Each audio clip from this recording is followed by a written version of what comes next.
श्री कृष्ण का यह संदेश जो आपको और आपकी ज़िंदगी को बदल देगा। आज की इस भाग दौड़ भरी दुनिया में इंसान सब कुछ हासिल करना चाहता है, पैसा, नाम, सफलता, लेकिन इस सब के बीच एक चीज़ खो जाती है, मन की शांति। रात को सोते समय दिमाग में हज़ार सवाल चलते हैं, कल क्या होगा, क्या मुझे सफलता मिलेगी, अगर मैं हार गया तो क्या होगा।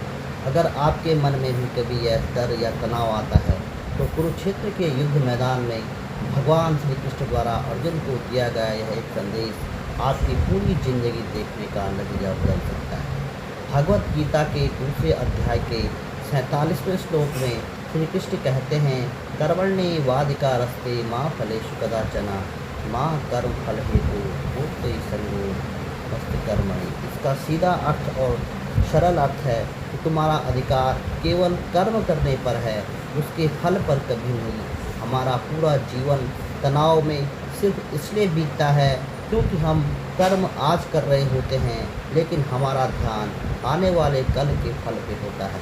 श्री कृष्ण कहते हैं कि परिणाम आपके हाथ में है ही नहीं, तो जो चीज़ आपके नियंत्रण में नहीं है उसके बारे में सोचकर आज का दिन और आज की मेहनत क्यों खराब करना। इसे अपने दैनिक जीवन से जोड़कर देखिए।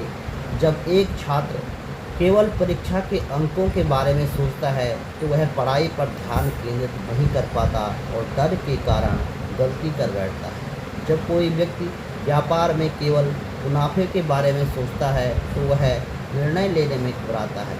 श्री कृष्ण कहते हैं, जब आप परिणाम की चिंता छोड़ देते हैं तो आपका पूरा ध्यान अपने काम में लग जाता है, और जब आप किसी काम को बिना किसी डर के अपना 100% देकर करते हैं तो सफलता खुद ब खुद आपके कदम चूमती है। अब सवाल उठता है कि अगर मेहनत करने के बाद भी सफलता न मिली तो क्या करें।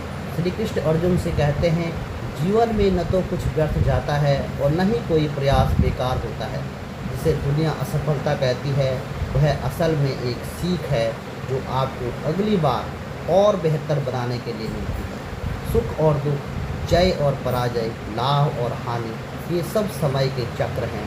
ज्ञानी इंसान इन दोनों में शांत रहता है, वह केवल अपने सही कर्तव्य का पालन करता है। परिस्थितियाँ चाहे कैसी भी हो, जो इंसान हर हाल में स्थिर रहता है वही सच्चा सुखी है। आज से ही अपने जीवन में यह छोटा सा बदलाव लाकर देखिए।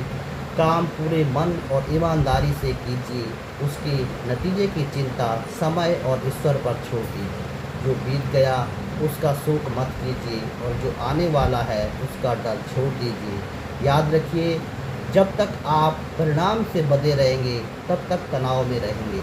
जिस दिन आप केवल अपने कर्म से जुड़ जाएंगे उस दिन मन में एक ऐसी शांति महसूस होगी जो आपको कभी किसी परिस्थिति में डगमगाने नहीं देगी। जय